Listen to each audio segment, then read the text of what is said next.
વિદ્યાર્થી મિત્રો, આજે આપણે ધોરણ 7 ના વિષય ગણિત પ્રકરણ નંબર 3 માહિતીનું નિયમન એ વિશે અભ્યાસ કરવાના છીએ। આપણે જોઈએ માહિતીનું નિયમન તો આપણે સવાલ થાય કે માહિતી એટલે શું? માહિતી શબ્દ તો આપણે વારંવાર સાંભળ્યો છે, પરંતુ અહીંયા આ પ્રકરણની અંદર આપણે અલગ રીતે જોવાનું છે કે માહિતી એટલે ભેગા કરેલા આંકડાઓનો સંગ્રહ। આપણે માહિતીના નિયમનની વાત કરી છે, એટલે કે માહિતીની વ્યવસ્થિત ગોઠવણીની વાત કરવામાં આવી છે। આપણે એક ઉદાહરણ તરીકે જોઈએ કે કોઈ પણ એક ક્લાસ છે, એની અંદર આપણે વિદ્યાર્થીઓ લઈએ કે 15 વિદ્યાર્થીઓ છે, એને આપણે જોઈએ કે 15 વિદ્યાર્થીઓની વાત કરીએ અને તેમના ગુણનો વિષય લઈએ કે ભાઈ ગણિત વિષયમાં એમને કેટલા ગુણ આવ્યા છે 50 માંથી, એ 15 વિદ્યાર્થીઓની આપણે માહિતી એક કાગળની અંદર લઈએ અને પછી જો કોઈ એક વિદ્યાર્થી આવીને કહે કે ભાઈ વિદ્યાર્થીનું નામ છે સુરેશ, કે સુરેશને ગણિતમાં કેટલા માર્ક્સ આવ્યા છે, તો આપણે જો એ કાગળમાં જોઈએ તો બરાબર આપણને માહિતી ઝડપથી મળે નહીં। આપણે પહેલા સૌપ્રથમ તે માહિતીને શોધવી પડે કે અંદર સુરેશ ક્યાં છે જો નામ લખ્યું હોય તો, અને સુરેશ ક્યાં છે વળી એના માર્ક્સ કેટલા આવ્યા છે, અને એ જ માહિતી જો આપણે વ્યવસ્થિત રીતે એનું નિયમન કરેલું હોય, એ જ રીતે રોલ નંબર પ્રમાણે એમના નામ લખેલા હોય પછી એના ગુણ લખેલા હોય, તો તરત જ આપણે સુરેશને પૂછી શકીએ કે ભાઈ સુરેશ તારો રોલ નંબર શું છે, તો કે ભાઈ મારો રોલ નંબર 5 છે। તો એ જ પ્રમાણે આપણે 5 ની ઉપર જોઈ શકીએ કે ભાઈ સુરેશના ગણિત વિષયની અંદર 50 માંથી કેટલા ગુણ આવ્યા છે। એ જ પ્રમાણે માહિતીની અંદર કેટલા વિદ્યાર્થીઓ પાસ થયા છે, કેટલા વિદ્યાર્થીઓ ફેલ થયા છે, એ માહિતી પણ આપણે સુવ્યવસ્થિત કરી શકીએ છીએ। તો એને માહિતીનું નિયમન કહેવામાં આવે છે। ખાલી માહિતી એકત્ર કરવી નહીં, એ માહિતીનું નિયમન કરવું, વ્યવસ્થિત રીતે ગોઠવણી કરવું, એને માહિતીનું નિયમન કહેવામાં આવે છે। અવલોકનોને માહિતી કહેવાય છે। આપણે આ જે પ્રકરણ છે એમાં વારંવાર અવલોકન શબ્દનો અર્થ ઉપયોગ કર્યો છે, તો આ જે અવલોકનો છે એનો મતલબ છે માહિતીની વાત કરવામાં આવી છે।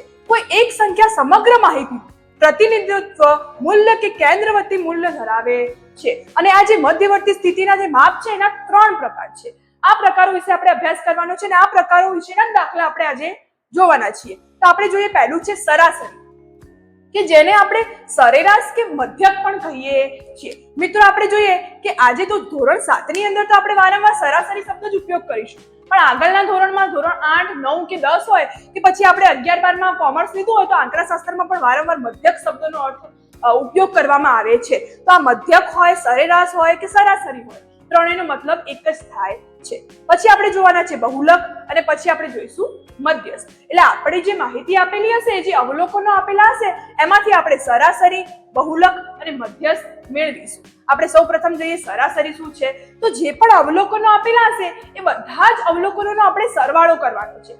આપણે આગળ ઉદાહરણ લીધું એ પ્રમાણે જો ગુણ હોય વિદ્યાર્થીઓના, તો બધા જ જે વિદ્યાર્થીઓના ગુણ આપેલા છે બધા જ ગુણોનો આપણે ઉપર શું કરવાનો, સરવાળો કરેલો છે।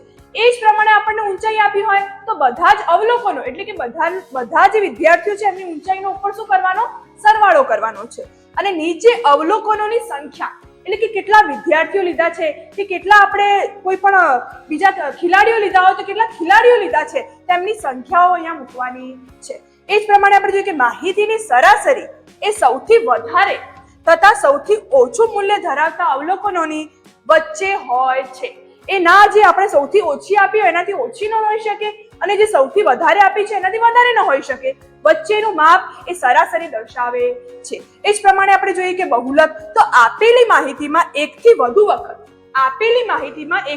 વખત આવતો એટલે કે પુનરાવર્તન થતો પ્રાપ્તાંક એ માહિતીનો બહુલક છે।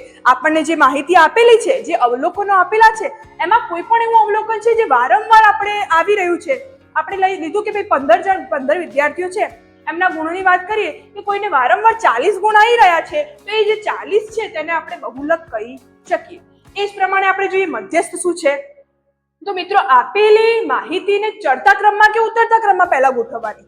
જે પણ આપણને માહિતી આપેલી છે એ માહિતીને આપણે પહેલા ચડતા ક્રમમાં ગોઠવીએ કે ઉતરતા ક્રમમાં ગોઠવીએ, પછી બરાબર વચ્ચે આવેલું જે પ્રાપ્તાંક છે એ માહિતીનો મધ્યસ્થ છે। તો ફરીથી આપણે રિપીટ કરીએ કે સરાસરી શું છે, એનું સૂત્ર શું છે, તો ઉપર જે બધા અવલોકનો છે એનો સરવાળો અને નીચે છેદમાં અવલોકનોની સંખ્યા। એ જ પ્રમાણે બહુલક શું છે, તો આપણને જે માહિતી આપેલી છે એમાં જો કોઈ એવું અવલોકન હોય કે જેનું વારંવાર પુનરાવર્તન થતું હોય, વારંવાર બેવડાવવામાં આવતું હોય, તો એને આપણે બહુલક કહીએ છીએ। અને મધ્યસ્થ શું છે, તો મધ્યસ્થ માટે સૌપ્રથમ તો આપણને જે અવલોકન આપેલા હશે એને ચડતા ક્રમમાં કે ઉતરતા ક્રમમાં ગોઠવવા જ પડશે મિત્રો।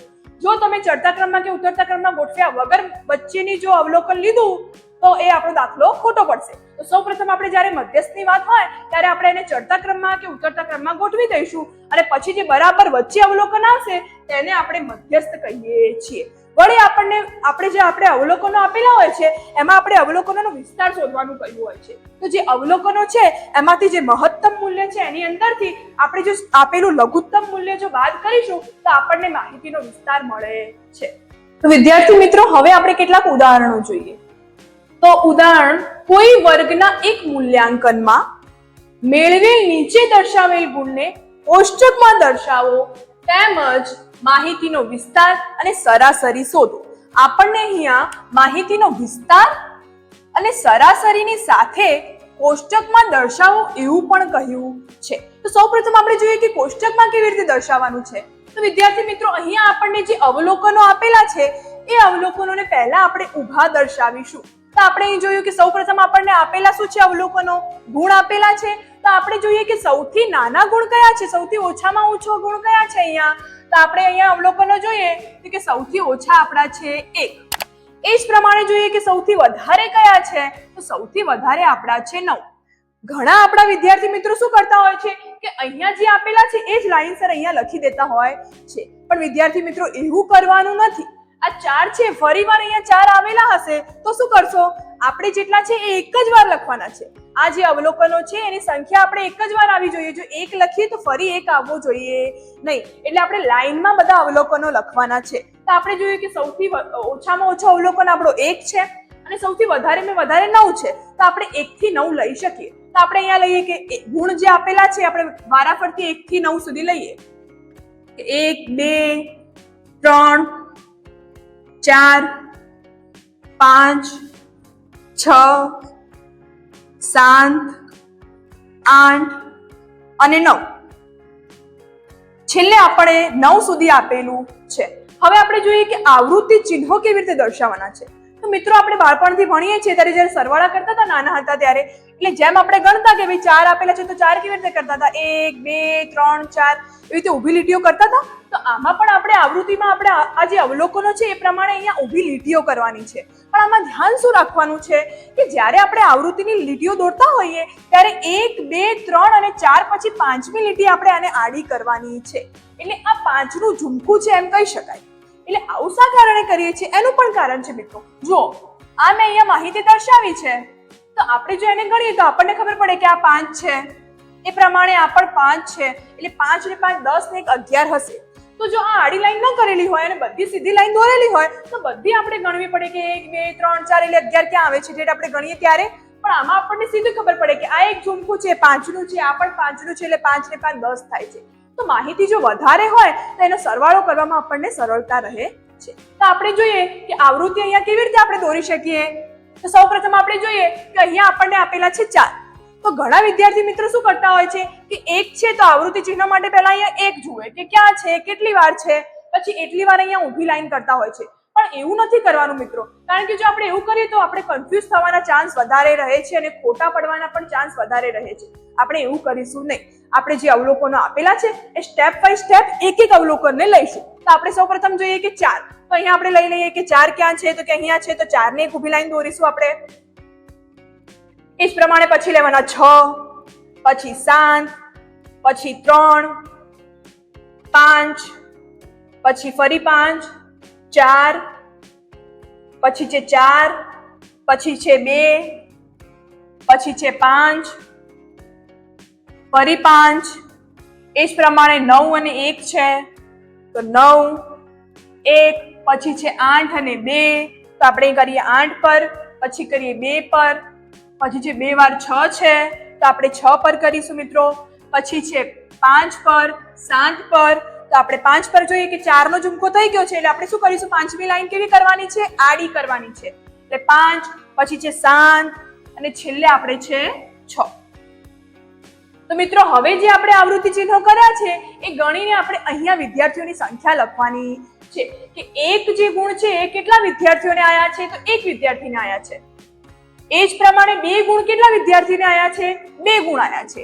એ જ પ્રમાણે આપણે આવૃત્તિ ગણીને અહીંયા વિદ્યાર્થીઓની સંખ્યા લખવાની છે. તો આપણે અહીંયા ગણી લઈએ કે અહીંયા 1 છે, 4 ગુણે 3 વિદ્યાર્થીને છે, 5 ગુણે કેટલા વિદ્યાર્થીને છે 5. આ મિત્રો 4 નથી ગણવાના, આડી લાઈન પણ આપણે ગણવાની છે. એ જ પ્રમાણે અહીંયા જોઈએ 4 છે, 7 માં 2 છે, 8 ગુણ 1 વિદ્યાર્થી છે અને 9 ગુણ પણ 1 વિદ્યાર્થીને આયા છે. હવે આપણે આનો સરવાળો કરીએ કે 1 ને 2 3 ને 1 4, 4 5 6 7, 7 ને 5 12, 12 ને 4 16, 17 18 19 ને 20. એટલે ટોટલ આપણા કેટલા થાય છે? કુલ 20 વિદ્યાર્થીઓ થાય છે. અહીંયા પણ ઉપર આપણે જોઈ લેવાનું કે આપણે ઉદાહરણમાં કાં તો લખેલું હશે, ન લખેલું તો આપણે ગણી લેવાના કે 1 2 3 4 એમ આપણે ગણીએ તો 20 વિદ્યાર્થી થાય છે કે નહીં.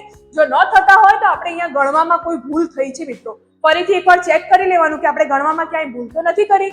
જો અહીંયા 20 ન થતા હોય તો ફરીથી એકવાર ચેક કરી લેવાનું, અને જો 20 થતા હોય તો જોઈ લેવાનું કે ભાઈ અહીંયા આપણે સરખી રીતે કર્યું છે એટલે અહીંયા 20 જવાબ આવ્યો છે. હવે આપણને શું કીધું છે કે કોષ્ટકમાં દર્શાવ્યા પછી આપણે એનો વિસ્તાર અને સરાસરી શોધવાની છે. તો સૌપ્રથમ આપણે જોઈએ કે સરાસરીનું સૂત્ર શું છે. તો બધા અવલોકનોનો સરવાળો છેદમાં અવલોકનોની સંખ્યા. તો અહીંયા જે આપણને અવલોકનો આપ્યા છે બધાનો આપણે સરવાળો કરવાનો છે. તો આપણે વારાફરતી લખીએ કે 4 + 6 + 7 + 3 + 5 + 5 + 4 + 4 + 2 + 5 + 5 + 9 + 1, એ જ પ્રમાણે +8 + 2 + 6 + 6 + 5 + 7 + 6. તો મિત્રો આપણે જોયું કે આ ટોટલ 20 થવા જોઈએ. તો કેટલા છે? ટોટલ 20 છે. તો નીચે આપણે સંખ્યા લખવાની છે કે અવલોકનની સંખ્યા કેટલી થાય છે? 20 થાય છે. હવે આ બધાનો આપણે સરવાળો કરવાનો છે. તો અહીંયાથી આપણે જોઈએ કે 4 ને 6 10, 10 ને 7 17, 17 ને 3 20, 20 ને 5 25, 25 ને 5 30, 30 ને 4 34, 34 ને 4 38, 38 ને 2 40, 40 ને 5 45 અને 45 ને 5 50. તો આપણે અહીંયા સુધી રાખીએ કે કેટલા થયા આપણા? 50. હવે આપણે આગળ ફરીથી કરીએ, ભૂલ ના થાય માટે અડધા અડધા ટુકડા કરી દેવાના મિત્રો. હવે આપણે જોઈએ કે 9 ને 1 10, 10 ને 8 18, 18 ને 2 20, 20 ને 6 26, 26 ને 6 32, 32 ને 5 37, 37 ને 7, 7 ને 7 14 એટલે 42, અને 42 ને ફરી આપણે 44 ને 6 કરીએ એટલે ફરી આપણે અહીંયા કેટલા થાય છે મિત્રો? 50 થાય છે. એટલે આનો સરવાળો અને આનો સરવાળો 50 અને 50 આપણે ટોટલ કેટલા થયા? 100. એટલે 100 અને છેદમાં અવલોકનની સંખ્યા કેટલી હતી આપણી? 20. એટલે જો આપણે હવે છેદ ઉડાડીએ તો 20 50 100 એટલે 20 20 ઉડી જાય એટલે આપણો જવાબ આવે છે 5 ગુણ. મિત્રો અહીંયા જે એકમ આપણને આપેલું હોય, ગુણ હોય, વજન હોય, પાછળ લખવાનું, મત હોય તો મત લખવાનું. એ જ પ્રમાણે સરાસરી આપણે કેટલી મળે છે? 5 ગુણ. હવે આપણે જોઈએ વિસ્તાર કેવી રીતે શોધી શકાય. તો પહેલા આપણે વિસ્તારનું સૂત્ર મૂકીશું કે વિસ્તાર બરાબર શું હોય છે કે મહત્તમ મૂલ્ય બાદબાકી કરવાની કોના જોડે? લઘુત્તમ મૂલ્ય જોડે. તો આપણે લખીએ કે મહત્તમ મૂલ્ય ઓછા લઘુત્તમ મૂલ્ય. તો આપણે જોઈએ કે અહીંયા મહત્તમ મૂલ્ય કયું છે? ઘણા મિત્રો અહીંયા જોતા હોય છે, અહીંયા નથી જોવાનું મિત્રો, આપણે અવલોકનોમાં જોવાનું છે કે મહત્તમ મૂલ્ય કયું છે, સૌથી વધારે ગુણ કયા છે? તો અહીંયા છે 9. એ જ પ્રમાણે સૌથી ઓછા ગુણ કયા છે? તો 1. તો આપણે કહી શકીએ કે આપણો વિસ્તાર કેટલો આવ્યો? 9 માંથી 1 જાય તો 8 ગુણ. હવે બીજું એક ઉદાહરણ જોઈએ કે ગણિતની એક પરીક્ષામાં 25 ગુણમાંથી 15 વિદ્યાર્થીઓના ગુણ નીચે દર્શાવેલા છે. એટલે કે અહીંયા જે 15 વિદ્યાર્થીઓ છે એમના 25 ગુણમાંથી કેટલા ગુણ આવ્યા છે એ ગુણનો અવલોકનો અહીંયા આપણને દર્શાવેલા છે. આ માહિતીનો બહુલક અને મધ્યસ્થ શોધો, તેમજ આ બંને સમાન છે કે નહીં તે દર્શાવવાનું છે. તો આપણે સૌપ્રથમ જોઈએ કે બહુલક અને મધ્યસ્થ શોધવાનું છે. તો વિદ્યાર્થી મિત્રો, જ્યારે પણ મધ્યસ્થ શોધવાની વાત હોય તો આપણને જે પણ અવલોકનો આપેલા છે તેમને આપણે સૌપ્રથમ ચડતા ક્રમમાં ગોઠવી દેવાના. તો આપણે સૌપ્રથમ લખીએ કે ભાઈ ચડતા ક્રમમાં ગોઠવતા. તો ચડતા ક્રમમાં સૌથી પહેલા શું આવે? સૌથી નાનામાં નાનું અવલોકન. તો આમાં સૌથી ઓછામાં ઓછા અવલોકન કયા છે? નાનામાં નાના 5 છે. તો આપણે લખ્યા 5. આપણે ગોળ કરી દઈએ એટલે ભૂલ થાય નહીં. એના પછી કોણ છે જોઈએ આપણે? 5 પછી કયા છે મિત્રો? 10 છે. 10 થી નાનું છે કોઈ? નથી. તો હવે આપણે લખીએ 10. એના પછી આપણે જોઈએ 11 નથી, પછી શું છે 12 છે. પછી આપણે જોઈએ કે 13 નથી, 14 નથી, 15 છે. 15 પછી 16 છે. પછી આપણે જોઈએ કે 17 નથી, 18 નથી, 19 છે.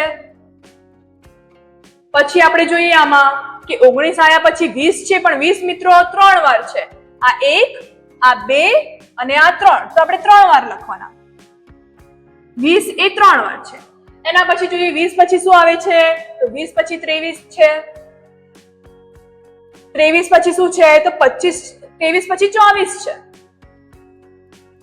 અને 24 પછી આપણે છેલ્લે જોઈએ કે 25 છે 2 વાર.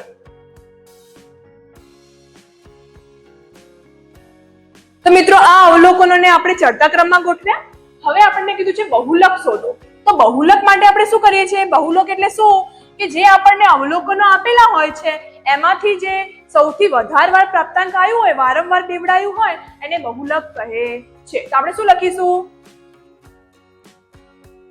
વારંવાર પુનરાવર્તન થતું અવલોકન. તો આમાં આપણે જોઈએ કે વારંવાર કોનું પુનરાવર્તન થયું છે? તો આપણે જોઈ શકીએ કે અહીંયા 20 નો થયો છે.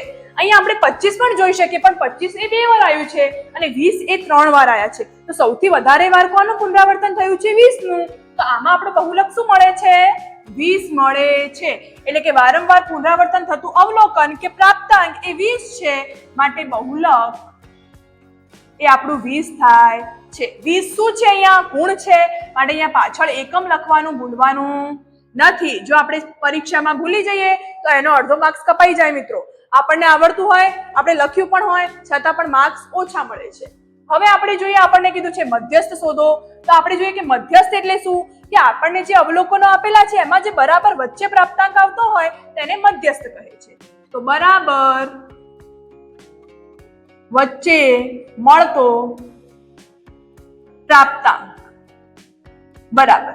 તો હવે આપણે જોઈએ કે આમાં વચ્ચે કેવી રીતે શોધી શકીએ? તો 2 રીતથી શોધી શકીએ છીએ. પહેલા આપણે પહેલી રીત જોઈએ કે જે અવલોકનો આપેલા છે એમાંથી પાછળ અને આગળ બંને બે એક કરીને છોડવાના છે. જેમ કે અહીંયા આપણે આ જોઈએ તો પહેલા આપણે આ કાઢી દઈએ બંને બાજુ, એ જ પ્રમાણે આ બંને બાજુ કાઢી દઈએ, પછી બંને બાજુ આ કાઢી દઈએ, પછી બંને બાજુ આપણે આ કાઢી દઈએ, પછી આપણે બંને બાજુ આ કાઢી દઈએ, પછી આ કાઢી દઈએ. તો છેલ્લે વધે છે શું? આપણા 20 વધે છે વચ્ચે. તો અહીંયા આપણે શું આવે છે?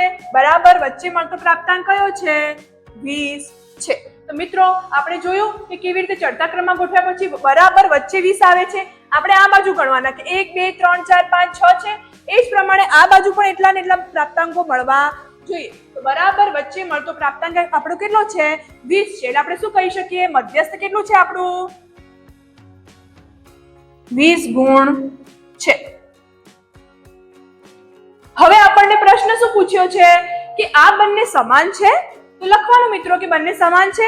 તો હા છે. તો ખાલી હા નથી કરવાનું. આપણને જો પ્રશ્નમાં પૂછ્યું હોય તો એનો પૂરા વાક્યોમાં જવાબ લખવો પડે.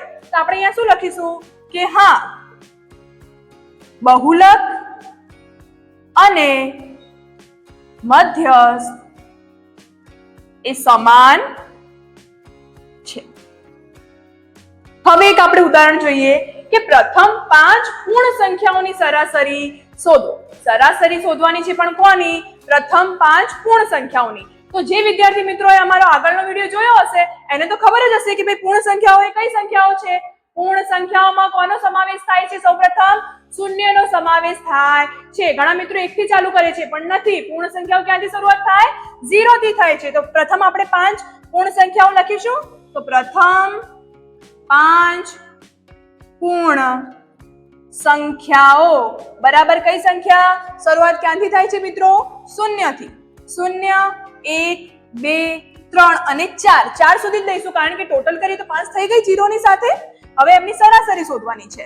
તો સરાસરી બરાબર સૂત્ર શું છે મિત્રો? બધા અવલોકનોનો સરવાળો અને છેદમાં અવલોકનોની સંખ્યા. તો આપણે કરીએ કે બધા અવલોકનોનો સરવાળો કરવાનો છે. તો અહીંયા સરવાળો કરો. 0 પ્લસ 1 પ્લસ 2 પ્લસ 3 પ્લસ 4 અને છેદમાં કેટલા અવલોકનો છે એ સંખ્યા લખવાની. તો 5 અવલોકનો છે. તો હવે આપણે કરો 1 ને 2 3, 3 ને 3 6 ને 4 10. તો 10 છેદમાં 5. તો આપણે જો છેદ ઉડાડીએ તો 5 દુ 10 થાય એટલે આપણો જવાબ આવે છે 2. 2 પણ શું છે આપણને સંખ્યા કીધી છે એટલે 2 સંખ્યા લખીએ તો પણ ચાલે, ન પણ લખીએ તો પણ ચાલે. અહીંયા બીજું કોઈ એકમ આપેલું નથી. તો આપણે સરાસરી શું મળે છે 2 મળે છે. વધુ એક ઉદાહરણ જોઈએ મિત્રો. એક ક્રિકેટ મેચમાં 11 ખેલાડીઓએ બનાવેલ રન નીચે મુજબ છે. એટલે આપણને અહીંયા 11 ખેલાડીઓએ રન બનાવેલા છે એ આપેલા છે. આ માહિતીના સરાસરી, બહુલક અને મધ્યસ્થ શોધવાના છે. એટલે કે 3 એ 3 શોધવાનું કહ્યું છે. એ સૌપ્રથમ તો આપણને મધ્યસ્થ કીધું છે એટલે સૌપ્રથમ આપણને જે માહિતી આપેલી છે, જે અવલોકનો આપેલા છે એને આપણે ચડતા ક્રમમાં તો ગોઠવી જ દેવાના. તો આપણે સૌપ્રથમ ચડતા ક્રમમાં ગોઠવીએ અવલોકનોને. તો ચડતા ક્રમમાં ગોઠવતા સૌપ્રથમ આપણે જોઈએ સૌથી નાના કેટલા આપ્યા છે 7. 2 વાર છે મિત્રો. પછી આપણે જોઈએ કેટલા છે 10 આપેલા છે, એ પણ આપણને 2 વાર આપેલા છે. પછી આપણે આગળ જોઈએ કોણ છે તો કે 15 છે, તો એ આપણને 3 વાર આપેલા છે મિત્રો.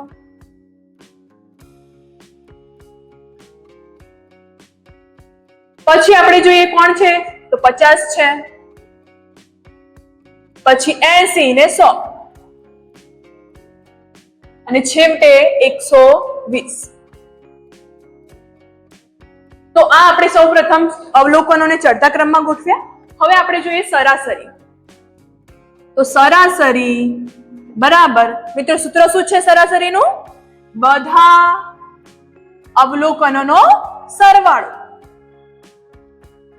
છેદમાં શું કરવાનું છે મિત્રો? અવલોકનોની સંખ્યા. તમારે પૂરું લખવાનું મિત્રો કે બધા અવલોકનોનો ઉપર શું કરવાનો? સરવાળો, નીચે અવલોકનોની સંખ્યા. તો આપણે આ પ્રમાણે લઈએ કે આ પ્રમાણે લઈએ? સરવાળામાં કોઈ ફેર થશે નહીં. તો આપણે આ લઈએ તો 7 + 7 + 10 + 10 + 15. આ આપણે આખી સંખ્યાને પ્લસમાં લખી દઈએ.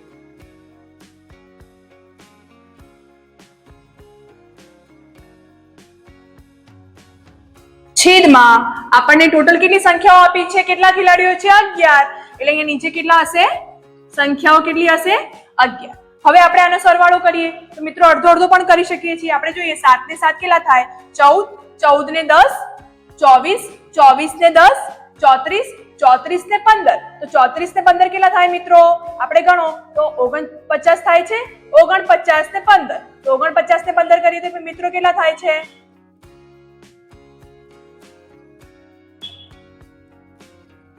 64 થાય. 64 ને ફરી 15 કરો તો 79 થાય. 79 ને ફરી 50 કરો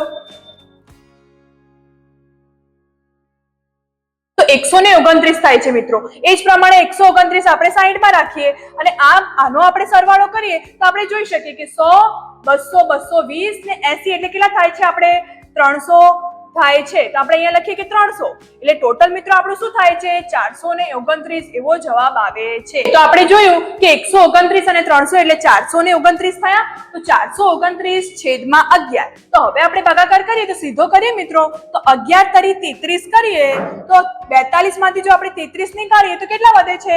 આપણે 42 માંથી 33 નીકાળો એટલે 7, 8 ને 9 વધે છે એટલે 11 નવા 99 ફરી થાય. તમે પાછળ આનો ભાગાકાર કરીને પણ જોઈ શકો છો. તો આપણો જવાબ કેટલો આવ્યો છે? 39. પણ 39 ની પાછળ શું લખવાનું મિત્રો? આપણે અહીંયા શું કીધું છે વિદ્યાર્થી મિત્રો? રન આપ્યા છે એટલે આપણે અહીંયા શું લખીશું? 39 રન. આ આપણે સરાસરી શોધી. હવે આપણને કીધું છે બહુલક. તો બહુલક એટલે શું મિત્રો? આપણે આગળ જોયું કે સૌથી વધારે વાર આવતો પ્રાપ્તાંક.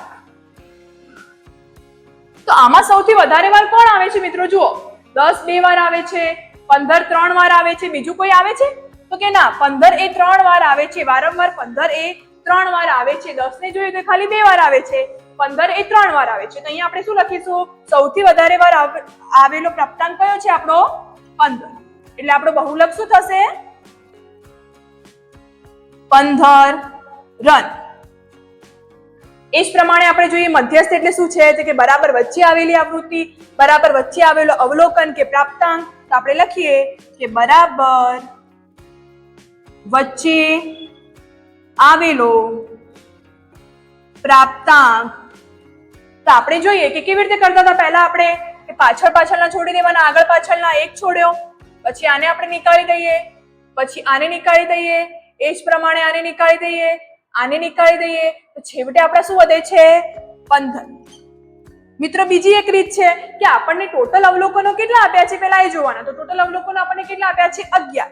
તો જે ટોટલ અવલોકનો છે એમાંથી એક બાદ કરવાના. તો આપણે 11 આપેલા છે એમાંથી એક બાદ કરો, કેટલા થયા 10, અને પછી એના અડધા કરવાના. તો 10 ના અડધા કેટલા થાય છે 5. તો 5 અવલોકનો છોડીને જે છઠ્ઠું અવલોકન હશે એ આપણો મધ્યસ્થ કહેવાશે.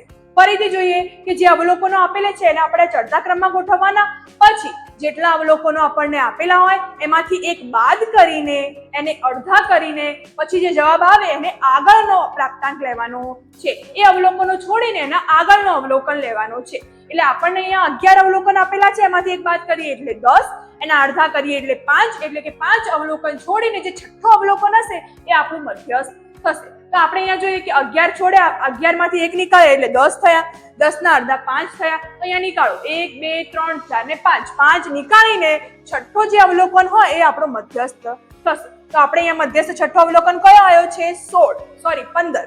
એટલે આપણો શું જવાબ આવ્યો મધ્યસ્થ બરાબર 15. તો મિત્રો યાદ રાખવાનું, જ્યારે પણ મધ્યસ્થ શોધવાનું કીધું હોય તો સૌપ્રથમ પહેલા ચડતા ક્રમમાં ગોઠવવાનું. અહીંયાથી વચ્ચેનું નથી લેવાનું આપણને. અહીંયા જે ચડતા ક્રમમાં ગોઠવીએ એમાં સૌથી વચ્ચેનો આપણે મધ્યસ્થ લેવાનો છે. એમાં પણ આપણે આ જે નીકળવાની પદ્ધતિ છે એ ઓછી કરીશું, કારણ કે જો વધારે અવલોકનો આપેલા હશે તો ક્યાં સુધી આપણે એવું કરી શકીશું. તો આપણે યાદ રાખવાનું કે એક બાદ કરવાના અને પછી જે આપણને અવલોકન મળ્યા હોય એના અડધા કરવાના, પછી જે જવાબ આવે ને એટલા અવલોકનો છોડીને પછી જે જવાબ આવે એ આપણો મધ્યસ્થ મળે છે. મિત્રો વધુ એક આપણે ઉદાહરણ જોઈએ લંબ આલેખનું. તો આપણે ધોરણ 6 ની અંદર આલેખ વિશેનો અભ્યાસ કર્યો છે અને ધોરણ 7 ની અંદર આપણે લંબ આલેખ દોરવાનો છે. તો જોઈએ કે જુદા જુદા 6 ધોરણના વિદ્યાર્થીઓની સંખ્યા નીચે મુજબ દર્શાવેલ છે અને આ માહિતીને લંબ આલેખ સ્વરૂપે દર્શાવવાનું છે.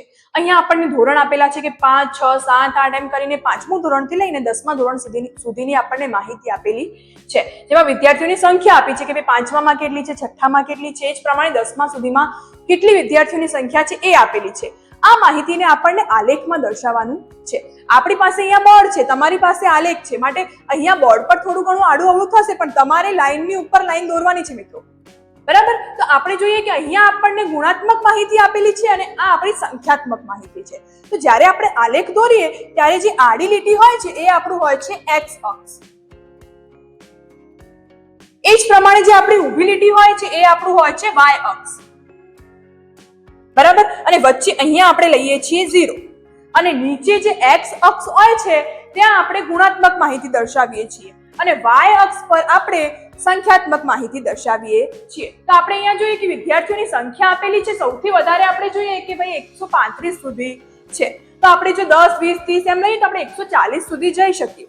તો આપણે જોઈએ કે આલેખમાં એટલું તો આપેલું જ હોય કે આપણે 140 સુધી જઈ શકીએ. તો આપણે કેટલું ગાળો લેવાનો છે, પ્રમાણમાં આપણે કેટલો લેવાનો છે, તો આપણે લીધો 10 નો, તો આપણે અહીંયા લઈશું 0 થી 10, 20, 30, 40, 50, 60, 70, 80, 90, 100, 110, 120, 130 ને 140. છેલ્લે 135 છે એટલે આપણે 140 સુધી લીધું છે.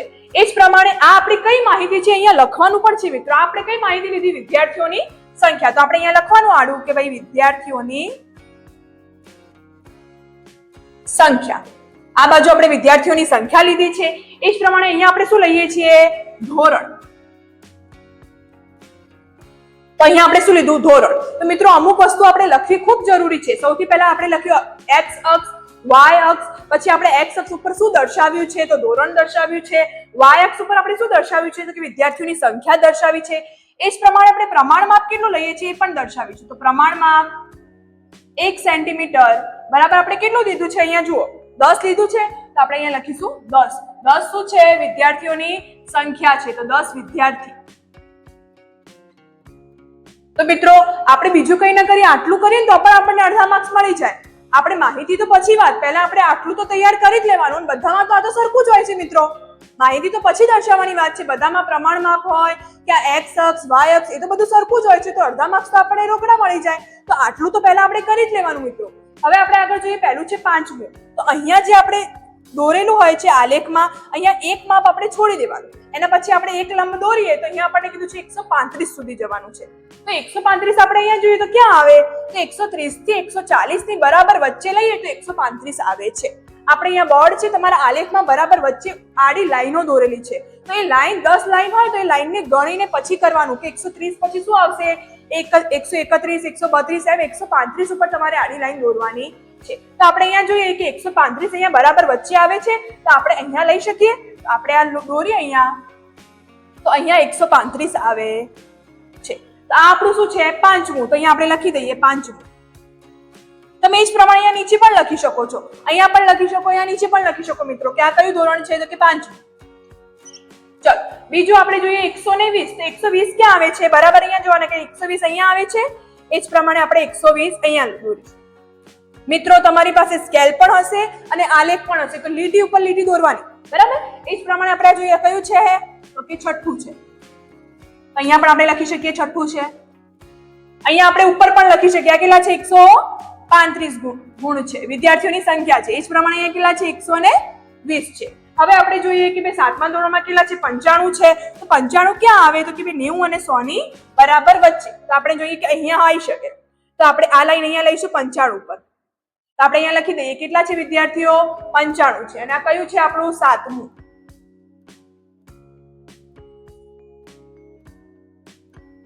ચલો એ જ પ્રમાણે આપણે જોઈએ કે 8મું કેટલું છે? તો કે 100 છે. તો બરાબર 100 આપણને કીધા છે. તો 100 આપણે અહીંયા આવતા હશે મિત્રો. તો અહીંયા આપણે લખ્યું 100. તો આપણે 100 શું છે? 8મું છે. 8માની અંદર 100 વિદ્યાર્થીઓ છે. ચલો એ જ પ્રમાણે જોઈએ 9મું. તો 9મા ધોરણની અંદર 90 છે. તો આપણે અહીંયા આવતા હશે મિત્રો. ઉપર લખી દઈએ આપણે 90. આ છે આપણું 9મું ધોરણ. અને અહીંયા છેલ્લે છે 80. આપણે અહીંયા સુધી આવીએ તો આ મિત્રો આપણે થશે 80, એટલે કે 10મું ધોરણ. તો મિત્રો બધા જે લંબ દોર્યા છે એની વચ્ચે બધાની વચ્ચે 1-1 સેન્ટીમીટર જેટલું અંતર આપણે છોડવાનું છે. તમારી આલેખની અંદર વચ્ચે બોક્સ આપેલું છે. તો એ કામ કહીએ એ પ્રમાણે સાદી ભાષામાં કહીએ તો બરાબર 1-1 બોક્સ છોડીને પછી તમારે લેવાના છે. એ જ પ્રમાણે ઉપર પણ આપણે સંખ્યા દર્શાવવાની કે કેટલી લીધી છે. તમારે બરાબર જે સંખ્યા હોય એની લાઈન જ્યાં જતી હોય આડી લાઈન, એ લાઈન દોરીને પછી જોવાનું કે ક્યાં આવ્યું છે મિત્રો. આડા આવડા કરવાના નથી. 135 હોય તો બરાબર 135 ગણીને પછી જ ત્યાં લાઈન ડ્રો કરવાની છે. તો આપણે જોયું કે અહીંયા 5મું 6થું. તો આ આપણે જે લંબ આલેખ છે એના પરથી આપણે સરળતાથી માહિતી મેળવી શકીએ છીએ. તો મિત્રો આ આપણે લંબ આલેખ દોર્યો છે. તો આજે આપણે વિડીયોમાં જોયું કે કેવી રીતે આપણે સરાસરી શોધી છે, બહુલક કેવી રીતે શોધાય, મધ્યસ્થ કેવી રીતે શોધાય. એ જ પ્રમાણે આપણે જોયું કે લંબ આલેખ કેવી રીતે દોરી શકીએ. તો મિત્રો તમને જો અમારી આ વિડીયો ગમી હોય તો આજે જ અમારી વિડીયોને લાઈક, સબસ્ક્રાઇબ અને શેર કરો.